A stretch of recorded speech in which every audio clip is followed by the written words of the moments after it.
Automobile market लगातार boom पर है। दुनिया भर के ऑटोमोबाइल सेक्टर की नजरें इंडियन बाजार पर है और हो भी क्यों ना, देश का बाजार पिछले 5 सालों में करीब 56% की ग्रोथ ले चुका है। हर दिन कंपनियां अपनी गाड़ियों के नए मॉडल को लॉन्च कर रही हैं और अब देश में इतनी गाड़ियां बिक रही हैं कि कुछ के तो आपने नाम भी नहीं सुने होंगे। लेकिन क्या आप जानते हैं कि देश की पहली गाड़ी का मालिक कौन था और ये कब खरीदी गई थी? इस कहानी के पीछे एक नहीं कई दिलचस्प कहानियां छुपी हुई हैं। कई वेबसाइट्स और मीडिया रिपोर्ट्स ये दावा करती हैं कि देश की पहली कार जमशेदजी टाटा ने खरीदी थी। हालांकि देश की पहली कार मुंबई या पुणे में नहीं बल्कि कोलकाता में आई थी। इस बात के पुख्ता सबूत भी हैं। लेकिन जमशेदजी टाटा से पहले भी एक व्यक्ति ऐसा था जिसने कार खरीद ली थी। हालांकि उसे टेक्निकली देश का पहला व्यक्ति नहीं कहा जा सकता है जिसने कार खरीदी थी। वहीं जब टाटा ने कार की बुकिंग करवाई थी तो उनके साथ 3 और पारसियों ने भी कार को बुक करवाया था। अब इन सभी बातों को समझने के लिए इस पूरी कहानी को जानना बहुत जरूरी है। ये दौर अंग्रेजी हुकूमत का था और सन 1900 की शुरुआत होने वाली थी।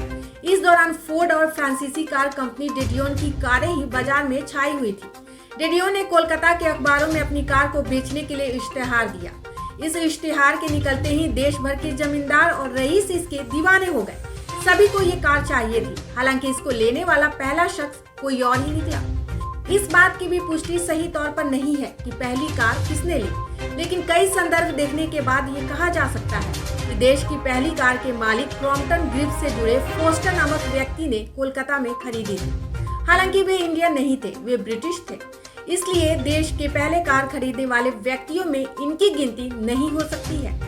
अब बात आती है पहले कार मालिक की। ये 1898 का दौर था और देश के सबसे विकसित शहरों में कोलकाता का नाम आता था।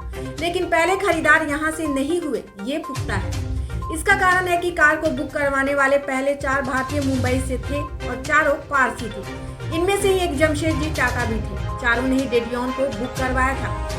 इसके बाद से ये कहा जाता है कि जमशेदजी टाटा देश के पहले कार खरीदार थे, लेकिन इस बात की पुष्टि नहीं है कि बुक करवाने वाले 4 भारतीयों में पहली कार की डिलीवरी किसे हुई थी।